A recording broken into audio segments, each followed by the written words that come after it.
Hi there and welcome to the latest episode of Pat's Procrastination, brought to you by the Pat's Propaganda YouTube channel. Please do not forget to be subscribing to said YouTube channel, folks, so you won't ever miss an episode. And here we are, welcoming in episode 53 now. Still the off season, obviously. And quickly, before I introduce my co-host Chudders, and obviously I am Clazzy Clare, I just want to give a quick shout out to a listener of the show. Very big supporter of my own show, A Clare Perspective, Angel. He is currently in recovery from a procedure, and whilst he's resting up, I just wanted to send him speedy recovery vibes from all of us here at Pat's Procrastination and obviously A Clare Perspective. So he's a big listener to the show, so I just wanted to sort of quick shout out while he's resting up and stuff like that. So after that, I shall welcome in my co-host, Chudders. How are things with you? What a couple of weeks we've had, Claire. Far more exciting than the previous 18 of football, almost. Which is sadly somewhat true, as much as we all enjoy watching the game. Hope. I'm going to push back, but still. Hope that I think started diminishing over last season. A big bolster now, a big jolt back up again. What a couple of weeks we had. I think last time we spoke, they just appointed Mike Vrabel.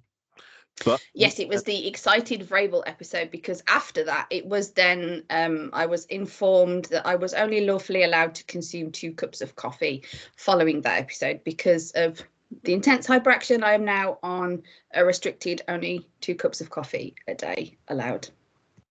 So yes, the energy was brilliant.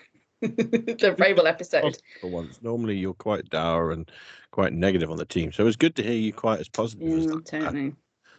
Normally I know spirits after disappointment, but roles reversed, hey?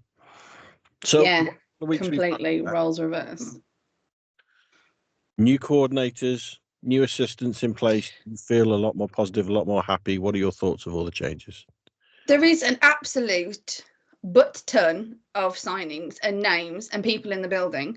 Now, I'd just like to preface that when I checked out Patriots.com for officialness, we have only got the official Patriots sort of confirmation of Mike Vrabel, Josh McDaniels, Terrell Williams, and Jeremy Springer. So the coordinators, is all that's officially there, and obviously the likes of Robert and Jonathan Kraft. There aren't any other names officially on the staff at the moment. However, the unofficially official list that has been compiled, thanks to Twitter, as usual, is, I'll just list them.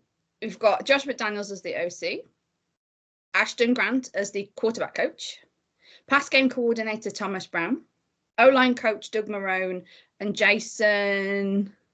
Oh no, why do they do names that I can't pronounce? Howtailing?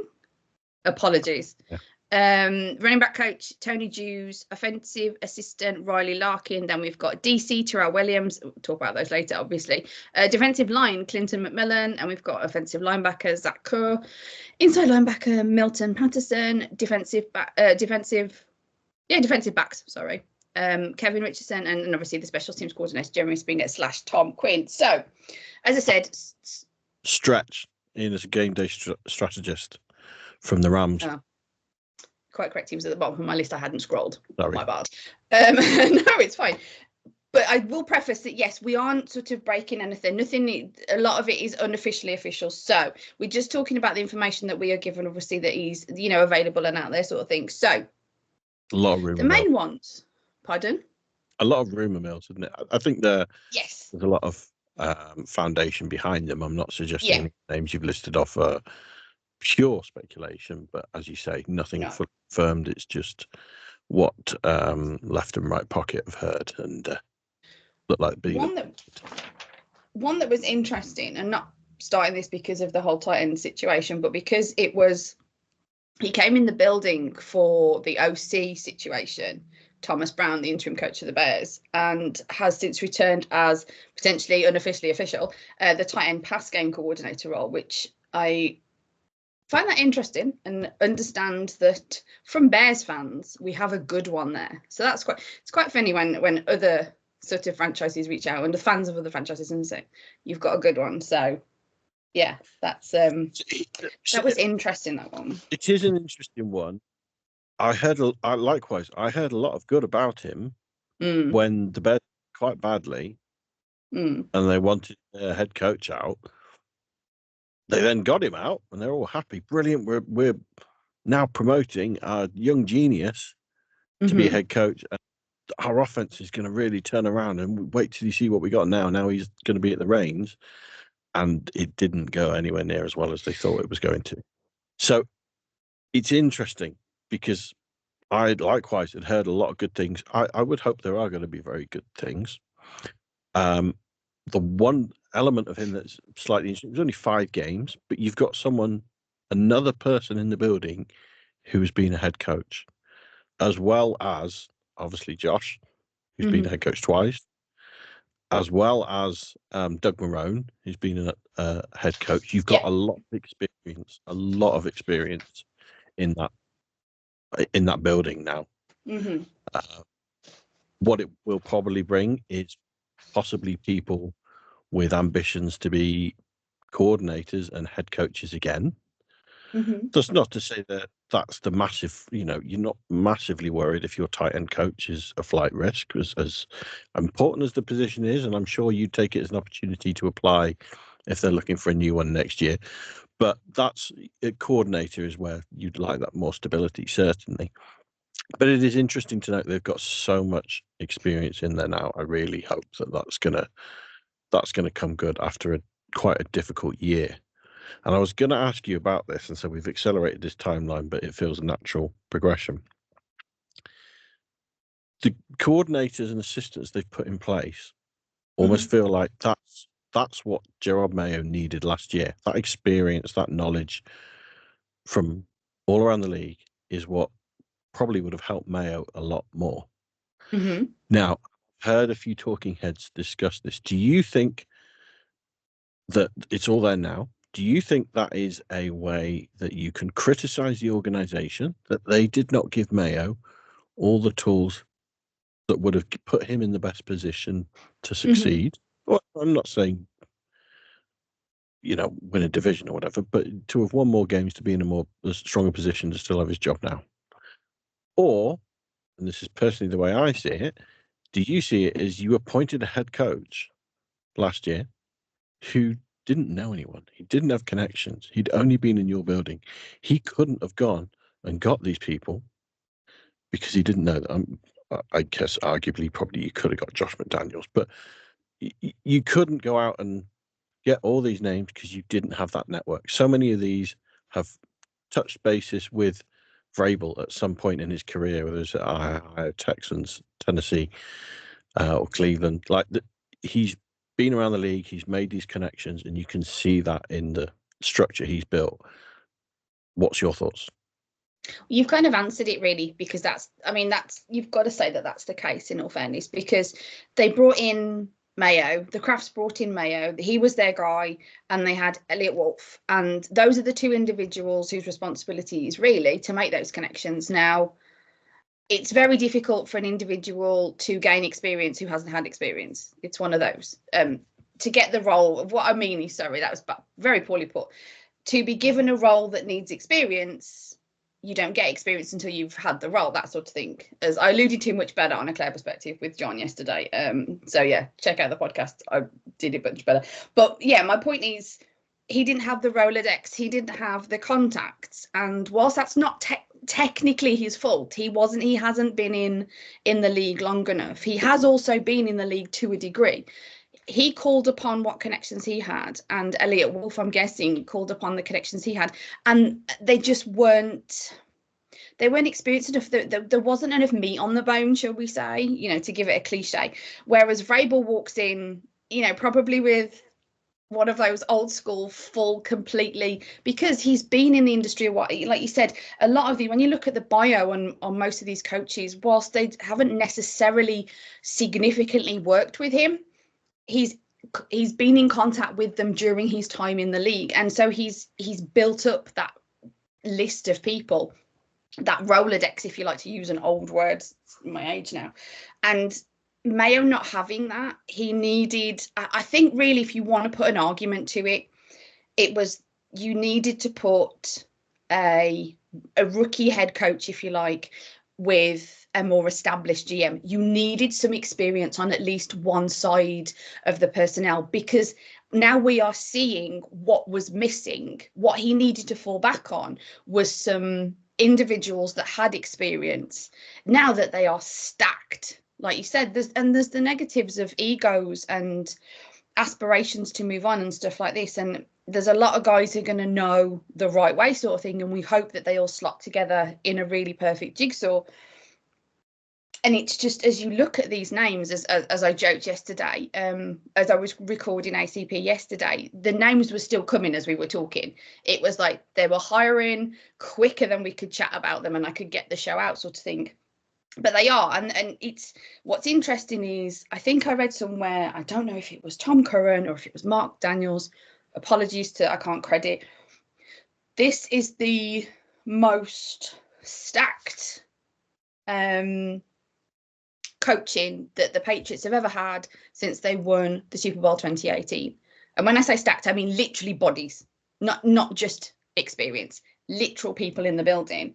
And it's just, as you look at this, as you look at the experience that they've got and you read their bios and all that kind of stuff, you just see how much of a deficit Mayo had, because he didn't have all this experience. He didn't even have a full DC role. He hadn't been in the league enough to build up this, and that's not his fault. It's just that he couldn't bring what was needed to be successful, and he couldn't work enough without it. He couldn't overcompensate, which again, I'm not blaming him, but he couldn't bring enough to compensate for the lack of experience. And then the GM in the same situation, it just it wasn't the best. And you had no senior staff who had ever called plays.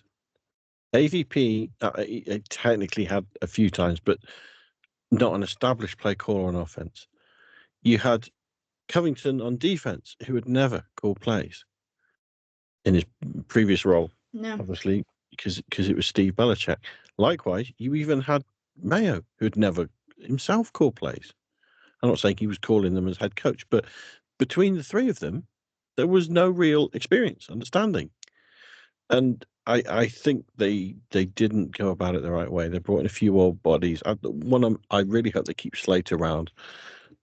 He's one of the kind of new coaches last year but is an old head. I hope they keep him around. Obviously, it looks like Hightower's gone as linebackers coach. They brought in a couple new ones already listed off. Yeah. I guess the retaining of Springer might help keep that possibly, to try and look on the bright side of it, but retaining Springer as the as a special teams coordinator might help. If the connection was built there, hopefully we can retain, because that's definitely an individual that, even for nothing more than nostalgia to have him still in the building, but I think he's a really good presence. He's always said he wanted to get into more of a pastoral. I think one of his titles last year was assistant to the head coach or special advisor to the head coach or something else.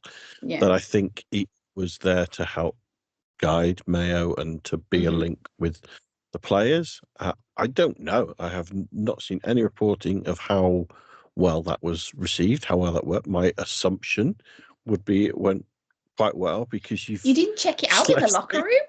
He's an absolute legend. Like you can't think that surely he wasn't a problem. That hopefully that is a role or similar that he can find a space there to be the person he wants to be, and I think could possibly help the team. I think it reeks of experience. One of the things we discussed last year was how even last year they brought in loads more coaches than had been in under Bill. And we thought, brilliant, that's going to be a positive, good thing. But the people they brought in, as we've listed off, so many of them didn't have anywhere near the right levels of experience. They were either brand new to the role, like Hightower, or they were, or like I said, even people who had maybe been on that side of the ball, like AVP and Covington, whatever, but they were nowhere near qualified for the roles they were actually fulfilling now. And that lack of experience throughout the whole coaching staff from top to bottom failed. So like you say, we now have an even greater number, But I think it's the experience, it's the depth of knowledge that's going to be there. Of course. The one thing I really like is that Vrabel's brought in Stretch as his game day strategist. Yeah. And it sounds McVeigh is really sad to have lost him. This is a new Ernie Adams is here. And I'm not saying he's going to be that good necessarily, but I like the fact there was the period where when Ernie retired that I think Bill toyed and he had Patricia up in the box doing that role, and the impression is it didn't go amazingly well. But Stretch is meant to be very good at these sorts of things, and we've seen the knowledge that Vrabel has of the rules. That game day strategy, the first thing you're starting to build on a Monday, you feel like, okay, we're in a solid position for that now. We're not just going to have a collection of plays that we think these players can execute. No, that's the team we're playing. We know what we're doing. We know that weaknesses. We know how we're defeating them. Got to go execute it. But I feel a lot more confident in the strategy being put forward. The point with Stretches that I do want to make, and like you, although I missed him off my list and I feel terrible, I was really excited when that was a signing, and that was he's going to be gutted because I think he is one of the listeners. He's going to be fuming that you left him. Yeah, I am so sorry. But no, I was very interested when that came about and very excited. And whilst a lot of people, as you said, it's very easy to say he's like the Ernie Adams. I really want to get away from saying that. Because it is because it's the new dynasty. Let's not say he's the new Ernie Adams. Let's just say he's himself and hope for the success. That's kind of what I give these guys a chance to be themselves, not looking at, oh, well, he's the new him and he's the new him.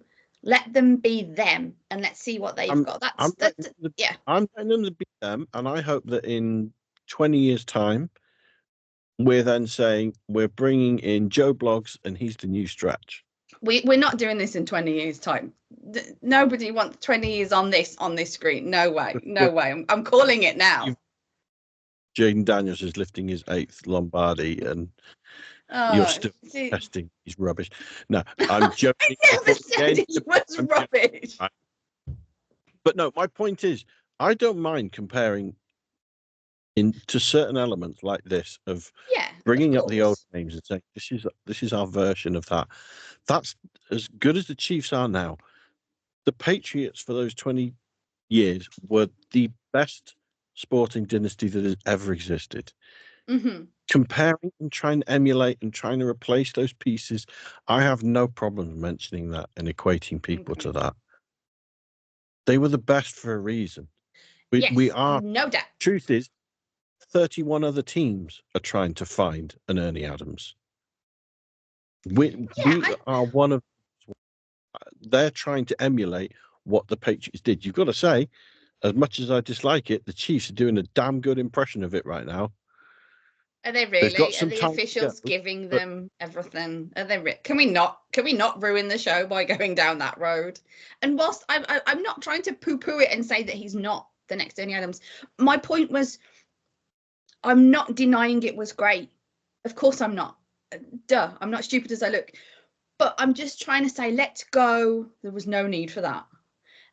Let's go down the new route and let's not be he's the new Ernie Adams. Let's just be he seems really good and he's Stretch, he's the guy, he's Vrabel's guy. That's all I'm trying to navigate towards.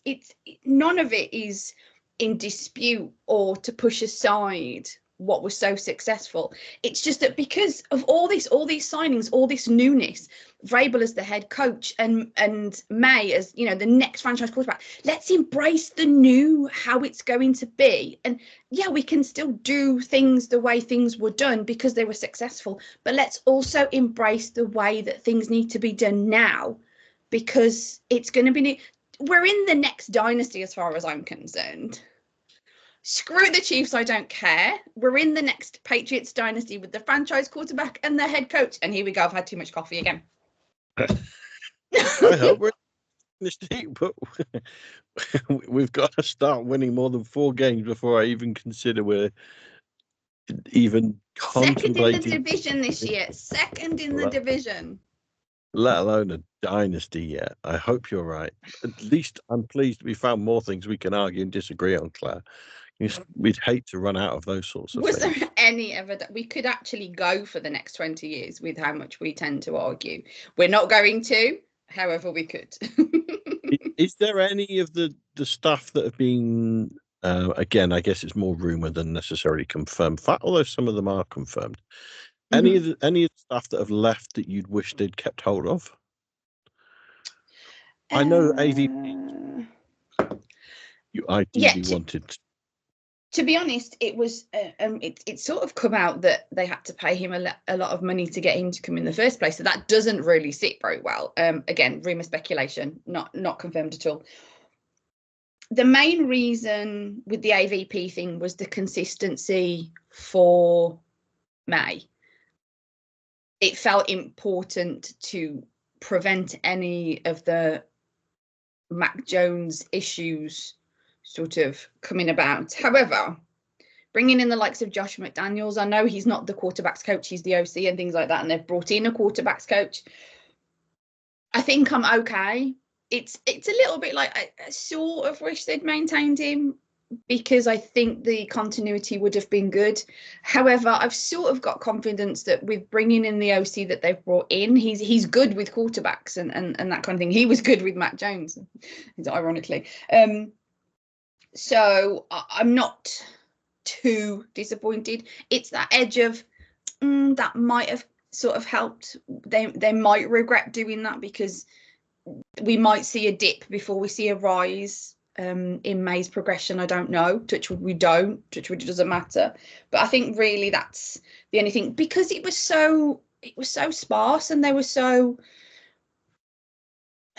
underexperienced and things like that. When the O-line, I think it was it was Scott Peters, and I'm failing to remember the D-line coach's name. I apologise to him. I'm sure he's not listening anyway.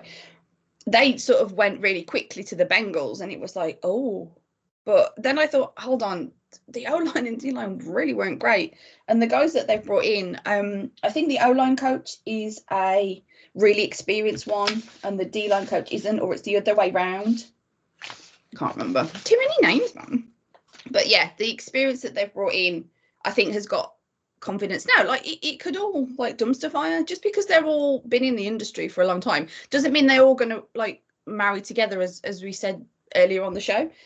But I think the wealth of experience, as you touched on, that is there in them, and I keep doing this because my notes are here, it's just too great to ignore, really. And people may call me naive. People do call me naive, but I do have plenty of confidence in what they're bringing in. So, I think I'm fine with it. It felt, I think, at the end of last season, and I'm only talking a couple of weeks away now, just finished. It felt like it was the scene in The Office where everyone's pointing fake finger guns at each other. Everyone was going to come out of last season blaming everyone. You'd have Jared Mayo pointing fingers saying, Elliot Wolf, you didn't get me good enough players, you didn't play well enough. You'd have players saying, well, you've not coached us well enough. And I don't think the guy to my left is necessarily an elite player either. And you'd have coaches going, well, you've not given me good enough talent. And Mayo, I don't think you've put a strong enough culture in place either.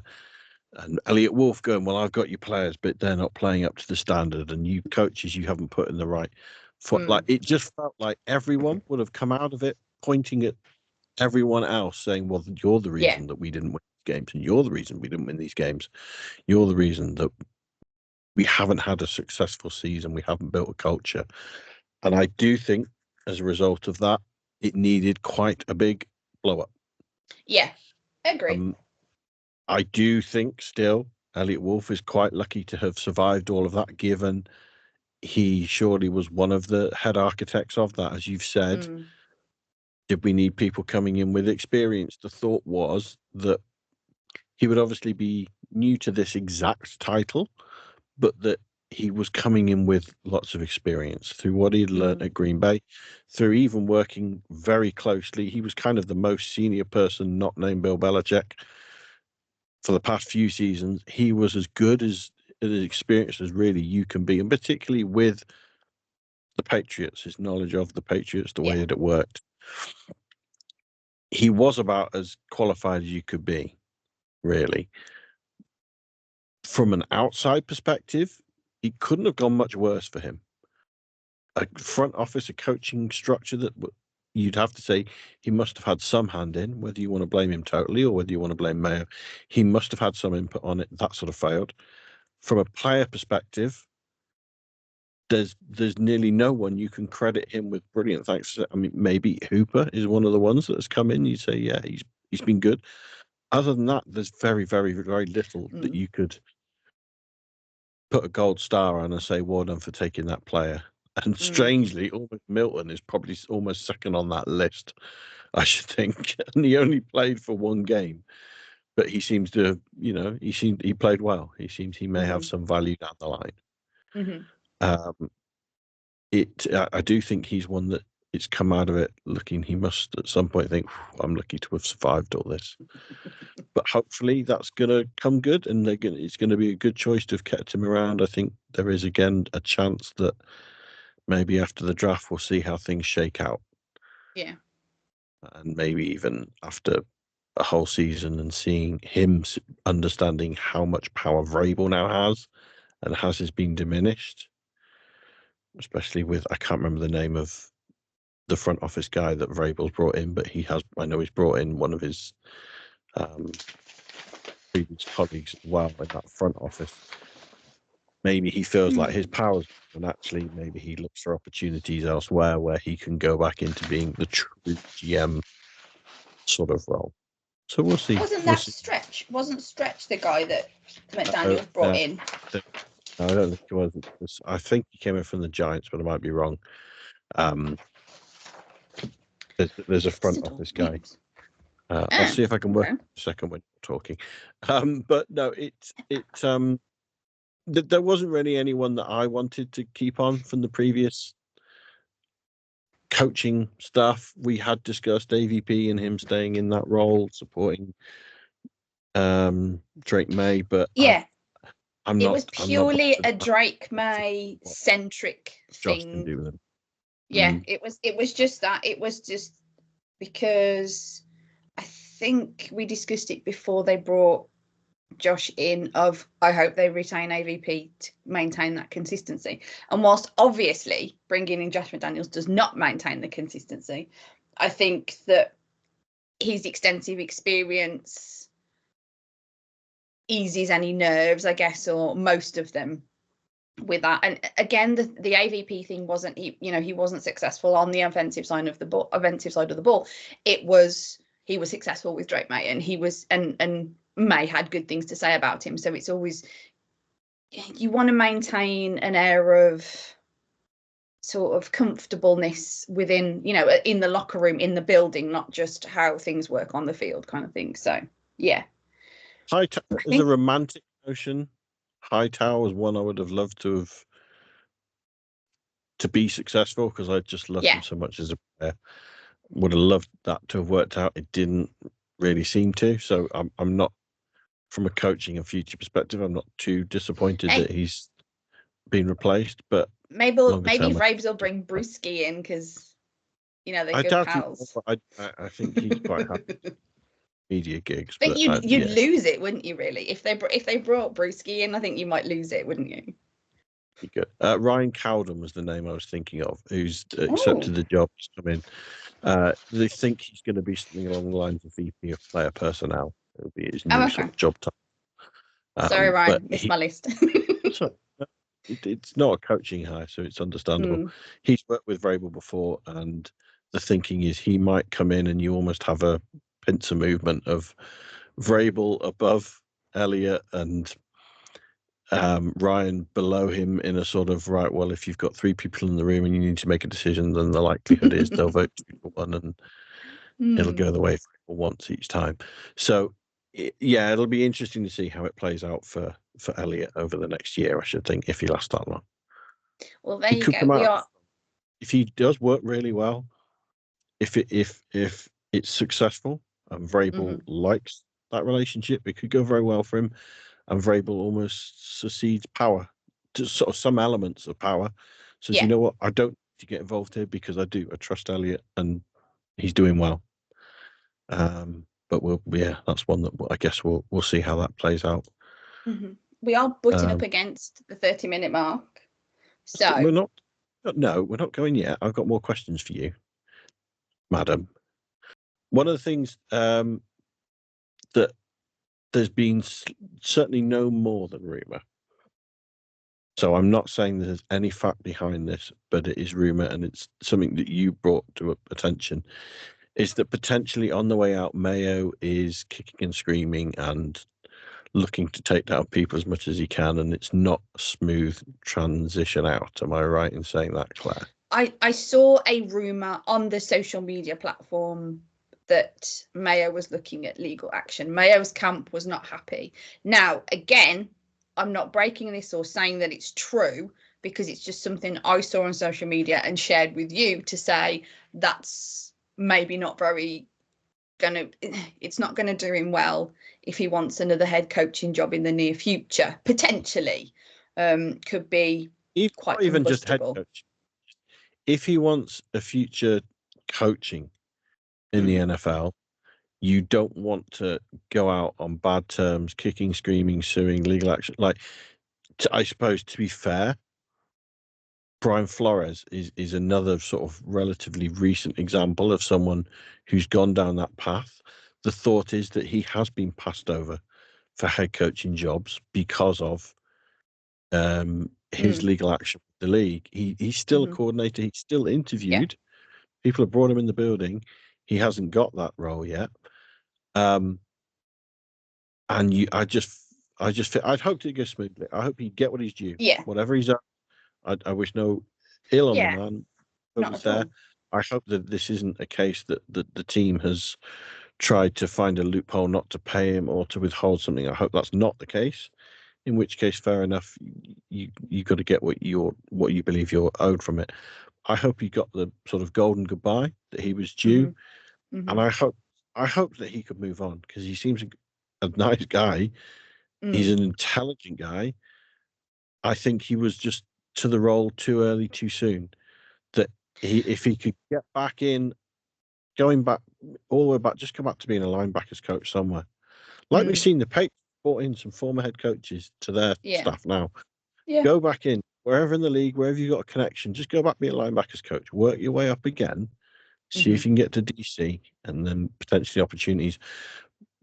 But you start going down these roads, and it's going to make it harder for those opportunities to be presented to you if it looks like you're someone who may be difficult to manage.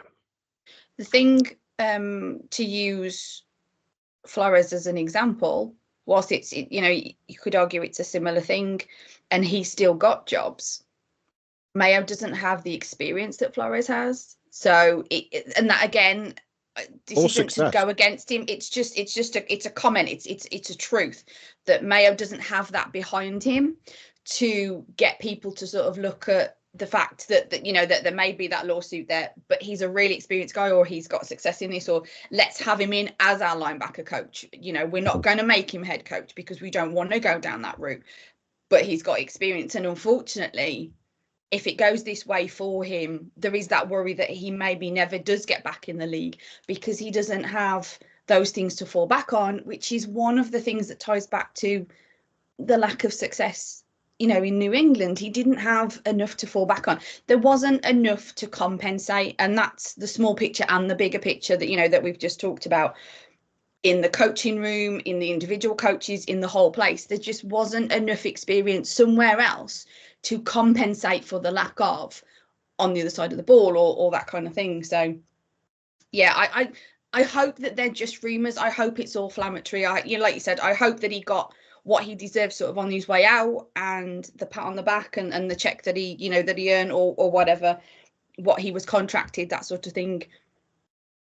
And I hope that maybe he spends a year, reflects, and then builds himself back up again. And like you said, maybe starts as a linebacker coach. And in 10 years, when we're doing this show, we might be doing it in 10 years, we'll see, that we're talking about Mayo, getting a head coaching job somewhere or something like that. I can't really see it being a Patriots-centric thing. You never know. But maybe I hope if we are still sitting here doing this. We're in the middle of our dynasty. We'll still have 10 years left of our dynasty by then, so it Of definitely course, won't be the of course. And on that, no.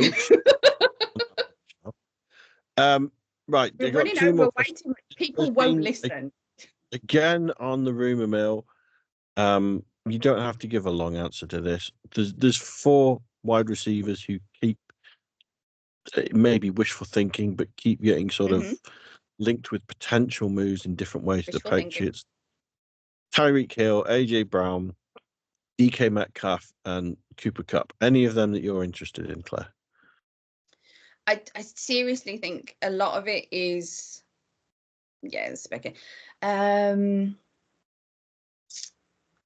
Metcalf would be good. Okay. I don't know how realistic. I haven't really heard about that one actually, so I haven't sort of seen that to look into that one. Some of them would be trade, but they're not agents. This is trade.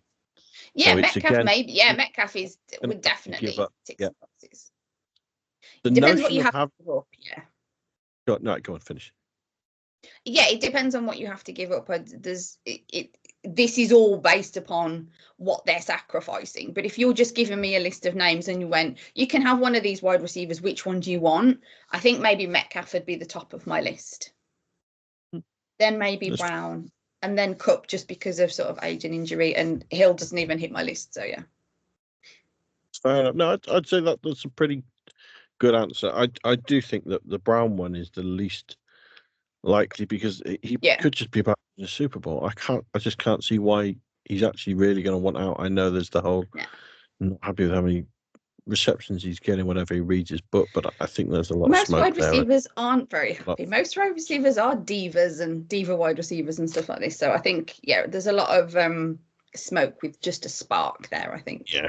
Hill, I think you'd have to give up too much with it being in division to get him. Kupp, I really love Kupp as a player. I do fear for his injury history and age, whether that's it's why just he drops down my list. But again, I guess it's just value. What have you got to give up to get him? I see the benefit in getting one of these experienced, talented receivers in the building. They are less likely to be winning that first Super Bowl of this new dynasty era, because I appreciate you possibly have only got maybe 2 seasons of elite play from them, or very, very good, top end play from them. But I can see the benefit of that in developing a culture, in developing Drake May, in developing an offense when you've got that good of players. We've seen this past year, Drake May shone for us, but he was severely lacking talent around him. If you rely purely on the draft and picking up, say, secondary players like Slayton and Godwin, players who are very good, but maybe not at that next level, that you pick up those sort of players and use them, but maybe there's a ceiling to how far you can get with his development with the offense. Maybe if you get one of these even higher end talents, it can help to, raise all players up a bit. I see the benefit of that. I like that there's potential options there. I guess we'll see how it plays out. So last question, and then you can wrap up. Well, obviously, I think our plan is we're going to do some free agency shows. Then once we've got through that, then we'll look at the draft and whatever. As we sit here at the moment, what are, let's say, the top 3, and in order, the top 3 positions of need for the Patriots? What do you think they need to be addressing, number 1? Whether that's through free agency or drafting, you don't have to answer which, but what do you think is top of the list that they need to address this offseason? See, I'd argue sort of offensive line, and then wide receiver. However, with 3 positions, there is also the need for an edge guy. So it would be sort of O-line, edge, and wide receiver. But so you'd have edge, receiver third. I don't know. I don't know, because some of it depends on. This is why I didn't think we had time for this question, because we really don't. Because people tap out after 30 minutes. I wish you'd listen to me. Right, everyone, if you want to tap out now, that's fine. You don't have to listen to what I was going to say. It'll probably just cause. But if tapping out now, anyone wants to carry on playing, go, Claire. Yeah, I think it depends on who they get, what they get, where they get them. because the O-line, I think, is the O-line going to need to be a high draft one? Are they going to need it free agency as well as draft? The draft class, according to Mike Reese and Field Yates, is deep when it comes to the edge this year. So that's something that I'd want to look at in the draft. And there's, as you just discussed, as we talked about, there's no doubt that they need a diva wide receiver. And I don't know if that's necessarily a draft thing. So do they hit that in free agency? So that's the top of the list. But for me, if you're asking me one most important thing, for me, it's they've got to look at the O-line. They've got to. I don't care who sits down of all this list of people. They've got to sit down and make some plans and do the right thing by this O-line. So that's definitely... Elliot Wolf had the right plan last year of having 0 left tackles on the roster. No, Elliot Wolf needs a bit of a slap for his lack of O-lineage. A new one, O-lineage. His lack of O-lineage last year. He could do with somebody throwing their coffee cup at him or something. But this really feels like a whole show conversation, not a 2-minute as everybody's winding down. Actually, no, I'd agree. O-line, I think, is number one. I'd probably then say receiver, then edge. I expect. I keep flip-flopping with those two. I mean, it'd be true both sides of the ball that the game plan is going to change. I do expect that we'll see on the defensive side a different front. There's probably more likely to be a 4-man front this year. You need to get the right players for that, but I'm expecting that those pressures are going to be structured differently, and potentially you do have some pieces that can play in a different way next year, and then maybe potentially get more pressure. But we'll see. I do hope they address it. It's not saying we can't address it. I do hope we address it from.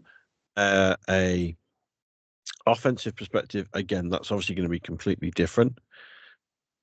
I personally see it. You have some receivers in the room.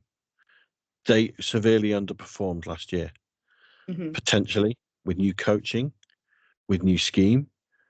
I'm not saying that any of them are about to come out here and be DK Metcalf or be Julian Edelman in the slot. They're not going to be at that level. But have they underperformed? And you're going to be able to raise their game. And so what you've got in the room isn't as bad as it appears on paper. Again, I hope they address it. I hope they get talent in the draft, in free agency. But I have a minuscule more hope that you've got better talent in the wide receiver room already than you do in the O-line. You need tackle. Yeah. You need O-line. You have to, no matter what scheme, what pressure, what style of play you're going to go for, what offense Josh McDaniels bring in, what coaching you bring in, and they've obviously brought 2 O-linemen in, O-line coaches in. There's nowhere near the amount of talent you need at left tackle, right tackle. For that to be able to work, you need new bodies there. So that's why I think they're number one. Okay, I will stop talking now. At one point that I want to throw out, just to wrap it all the way around back to coaching, with regards to the whole Josh McDaniels O-line thing. Josh learned under Scarnecchia. Now, obviously, he wasn't an O-line guy, but he was there and he was learning. I listened to Tom Curran and Phil Perry talking, and Brian Hoyer mentioned how Scar was there and Josh would learn the O-line under him. And the one good thing about having such a sort of an experienced OC in that respect is if there is an issue in one of the rooms, in the O-line room, in the wide receiver room, you have an offensive coordinator who can hop into that room. Obviously, you don't want him having to manage it. You don't want him to have to be the coach of that room, but he can hop in that room and he has the experience and he has all that under his belt. And that's really interesting. So they've got the experience in the coaches themselves, but then they've got this added layer of protection, if you like, with McDaniels. And I just think that's it just instills even more confidence in the fan base, obviously. I agree. And I'd say even on top of that, you've got Vrabel, who obviously was a linebacker, but he was in the tight end room. Yeah. And the tight ends learn the receiving routes. They learn the blocking protections. Yes. Vrabel learned under Scarnecchia. Yeah. So how can we not be excited? Near the level of insight Scarnecchia had or Belichick had. I'm not trying to say, okay, we've ticked that box, we're fully solved. But you've got people who have learned under that tree. Yeah, exactly. And hopefully you see that play out. And you know how violent, how aggressive, how physical Vrabel is as a human being, as a coach. Excites Claire. you'd like to think that is going to materialise to that offensive line this year. Mm-hmm. Oh, it's so exciting! We can't wait for it. Yeah, we can't wait for September. We wouldn't want to wish the year away, but September should be exciting. I can't wait for September, but I'm looking forward to March already. I'm looking far. Let's get some new talent in the room. Let's get excited then. Let's see the draft. Let's get practice underway. Excited.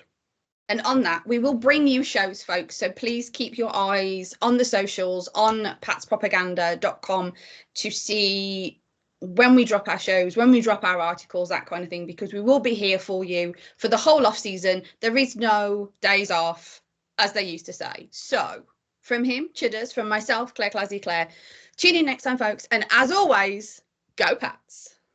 Love you.